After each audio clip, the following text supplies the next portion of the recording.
1 जून 2004 सऊदीया में मौजूद मक्का मस्जिदुल हराम के सामने सऊदीया की सबसे ऊंची इमारत का काम शुरू होता है।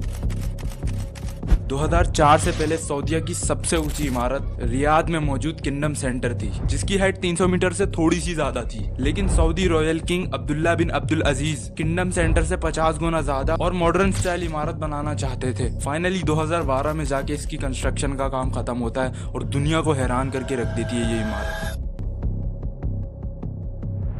जिस पर तारीख की सबसे बड़ी घड़ी लगाई जाती है, जिसे 25 किलोमीटर दूर से भी देखा जा सकता है। पर अब जो मैं आपको बताने जा रहा हूँ वो सच आपने इससे पहले किसी और वीडियो में नहीं जाना होगा कि आखिर क्यों तुर्की इस इमारत के पीछे इंटरनेशनल लेवल पे प्रोटेस्ट कर रहा था और ऐसा क्या लिंक था इसको बनाने वाली कंपनी और उसामा बिन लादेन के दरमियान। चलिए जानते हैं। This is one of the biggest and tallest buildings in the world. साल 2002 सऊदी गवर्नमेंट ने इसकी कंस्ट्रक्शन का काम सऊदीया की एक बहुत बड़ी और मशहूर कंस्ट्रक्शन कंपनी को दिया, सऊदी बिन लादेन ग्रुप, जो 1931 में मोहम्मद बिन लादेन ने बनाई थी। ये कंपनी खास तौर पर मक्का और मदीना के प्रोजेक्ट्स के लिए जानी जाती है। इस कंपनी ने कई अजीम प्रोजेक्ट्स पर काम किया है, जैसे royal clock tower, Jeddah tower, airport, highway और ब्रिज भी शामिल है। इसी के साथ इस कंपनी का ताल्लुक बिन लादेन फैमिली से है, जिसमें दुनिया का सबसे खतरनाक टेररिस्ट उसामा बिन लादेन भी आता है।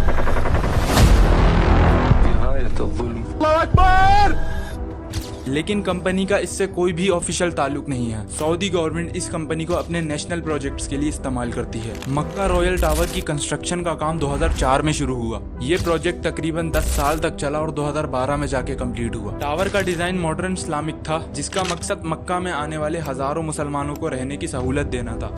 इस प्रोजेक्ट में luxurious hotel, shopping mall, museum, मस्जिद और कॉन्फ्रेंस सेंटर भी शामिल है। इस प्रोजेक्ट का टोटल खर्चा $15 बिलियन आया था और वहीं दुनिया की सबसे ऊंची इमारत बुर्ज खलीफा को बनाने में सिर्फ $2 बिलियन का खर्चा आया था। सऊदी बिन लादेन ग्रुप ने इस टावर की हाइट 601 मीटर रखी। इस टावर को मक्का मस्जिदुल हराम के बिल्कुल सामने अजियाद हिल पे बनाया गया। इस किले को 18वीं सेंचुरी में मक्का की हिफाजत के लिए ओटोमन अंपायर ने तामीर किया था। सऊदी गवर्नमेंट ने 2002 में इस किले को गिरा दिया ताकि यहाँ पे अबराज अल बैत कॉम्प्लेक्स बनाया जा सके, जिसके सेंटर में आज ये टावर मौजूद है। तुर्की ने इस पर इसलिए प्रोटेस्ट किया क्योंकि ये किला इस्लामिक कल्चर की विरासत का हिस्सा था। तुर्की का कहना था कि सऊदी अरेबिया ने बिना किसी इंटरनेशनल कॉन्सुलेशन के इस किले को गिराया है। तुर्की मीडिया ने इसे इस्लामिक हेरिटेज का कत्ल करार दिया, लेकिन सऊदी अरेबिया ने इस इमारत को बनाने का मकसद मक्का में आने वाले मुसलमानों को सहूलत देना बताया। इस टावर पर दुनिया की सबसे बड़ी घड़ी लगाई गई है, जिसका साइज 43 मीटर है, जो एक 5 मंजिला बिल्डिंग के बराबर है। घड़ी के ऊपर 26 मिलियन गिलास टाइल्स और 24 कैरेट गोल्ड प्लेटिंग की गई है। इसके अलावा इस घड़ी के अंदर 2 मिलियन LED लाइट्स लगाई गई हैं, जो 30 किलोमीटर दूर तक देखी जा सकती हैं। टावर की घड़ी और इसके कांटों को कार्बन मटेरियल और हाई ग्रेड स्टील से बनाया गया है,